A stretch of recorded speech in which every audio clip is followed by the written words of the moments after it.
What is up everyone, it is Sacred Saiyan here, welcoming you to the April Fool's special episode, What If Goku Was Born with FRIEZA'S Potential. If you end up liking today's video, then please consider subscribing. It is free, and you can always unsubscribe later.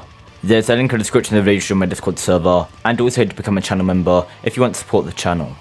I have another channel where I post Star Wars What Ifs, and I posted the first video on my gaming channel as well, so if you want to check them out in the description of the video, then you can. And with all of that out of the way, let's get into the rebooted April Fool's episode of What If Goku Was Born with FRIEZA'S Potential. Since potential doesn't translate to birth power level, Goku's birth power level will not change, which means he was still classed as a low class Saiyan, and his parents Bardock and Gine still send him to Earth in order to survive their planet's destruction. However, it is on Earth where Goku's insane potential changes everything.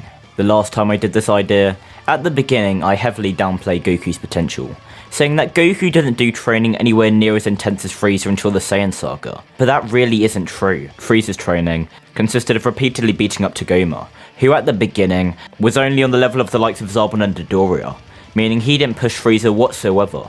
So perhaps you could say that at the beginning, Goku doesn't really train that much, which is how the Earth will survive Goku's first Uzari transformation, which kills Grandpa Gohan.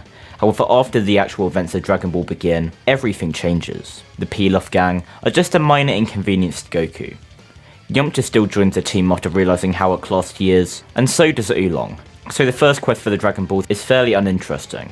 But there's a change in Goku's attitude, which is beginning to manifest. And this is seen more when Goku begins his training under Roshi. This training makes Goku not only extremely powerful, but also arrogant. Goku never learns the lesson from Roshi that there is always someone stronger than you, because nobody is stronger than Goku. Krillin begins training under Roshi, and even though in canon he was a rival to Goku, here, Goku does still become friends with Krillin, however he doesn't consider him as a rival in any capacity.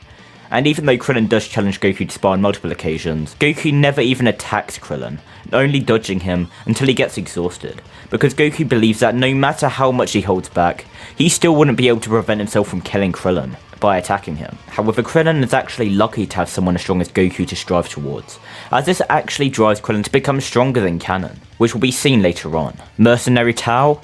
Not a problem for Goku. He doesn't even begin to train under Korin because he doesn't need to. The Red Ribbon Army, a complete breeze. However, in Goku's attempt to not destroy the planet in his onslaught, he holds back enough to the point which allows Dr. Gero to still survive. We head to the World Martial Arts Tournament, where Goku faces off against Tien. Originally, Goku would lose this fight, further backing up Roshi's point that there is always someone stronger than you. However here, Goku wins this tournament with ease, which only increases his arrogance. But after this, Roshi had a discussion with Tien, which allows Tien to see the error in his ways, and helps him begin his path to becoming a better person. Krillin still goes back to the tournament area in order to get the Power Pole and 4-star Dragon Ball for Goku, and Tambourine still attempts to kill Krillin and steal the Dragon Ball. But since Krillin is stronger here, he actually kills Tambourine, before going back to Goku and Roshi and explaining what happened. Roshi then realises King Piccolo is alive, telling Goku that he is the only one who can defeat him, as King Piccolo is the strongest villain the Earth has ever seen. And Goku actually gets excited.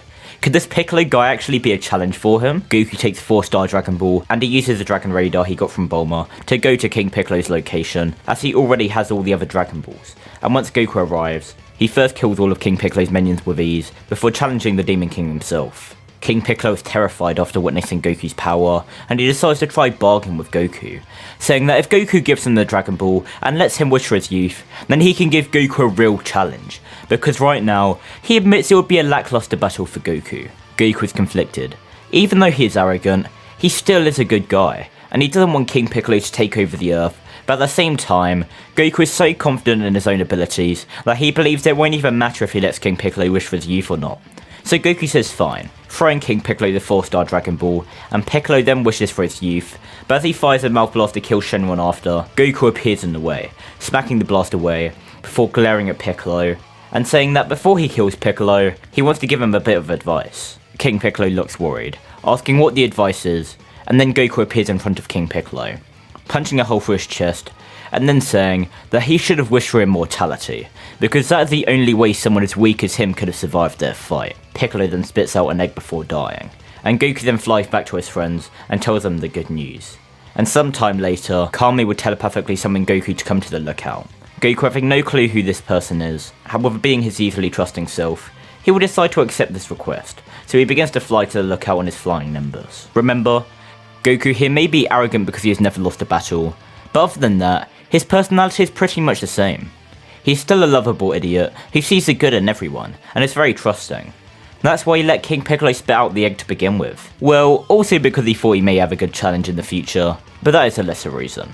Goku would arrive on the lookout, and as Goku's power is completely absurd to Kami, he thinks himself lucky that Goku uses his power for good and not for evil. Kami would then ask if Goku would like to train under him and Mr. Popo, and Goku, hearing the prospect that he could get even stronger, happily agrees, so Goku trains on the lookout until the World Martial Arts Tournament where Piccolo Jr. makes his debut. Before the tournament commences, Goku would catch up with all of his friends, Bulma commenting on Goku's good looks, and Goku being completely oblivious. After the tournament commences, Goku gets through the tournament with complete ease, and once he gets to the final round and sees Piccolo Jr., Goku is impressed at how much stronger Piccolo got than his father.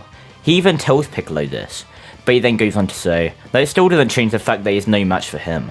Piccolo says that they'll see about that, Piccolo then removing his weighted clothing and cracking his neck. Goku asking if that's supposed to impress him, and Piccolo just doesn't respond and gets in his fighting stance. Goku knows he can't kill Piccolo or else Kami will die too, so he gets in his fighting stance as well, and holds back as much as he can. Goku then telling Piccolo to give him his best shot, and Piccolo rushes towards Goku, with speed that nobody other than Goku can track.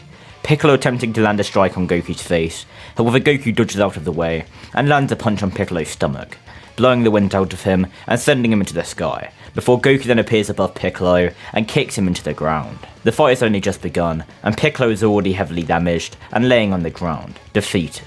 Goku outstretches his hand for Piccolo to grab it, but Piccolo smacks his hand away, and Kami walks up to the pair in his disguise, and he says that he will now seal Piccolo, but Goku says that won't be necessary. He has a feeling Piccolo isn't going to just randomly kill people like his father. He can become a good person, and even though he still isn't anything compared to himself, he is still the second strongest fighter on the earth, so he could help protect it. Kami reluctantly says fine, so they let Piccolo go, as he swears that he will win their next battle, and he begins to train even more intensely than before. But after Piccolo leaves, Goku still marries Chi-Chi, and Goku is actually alright with taking a bit of a break from training, to start his own family, as he knows that there is no threat he can't handle already. So from then on, the Earth is at peace. Goku and Chi-Chi live on Mount Paozu, and Chi-Chi gives birth to their first child, which they name Gohan, and Goku, Chi-Chi, and Gohan have a nice family life. Well, that's until Raditz shows up, but we're going to end off this part here. Hopefully you guys enjoyed this video, and if you did, then make sure to like, comment, and please do subscribe. It is quick and easy to do.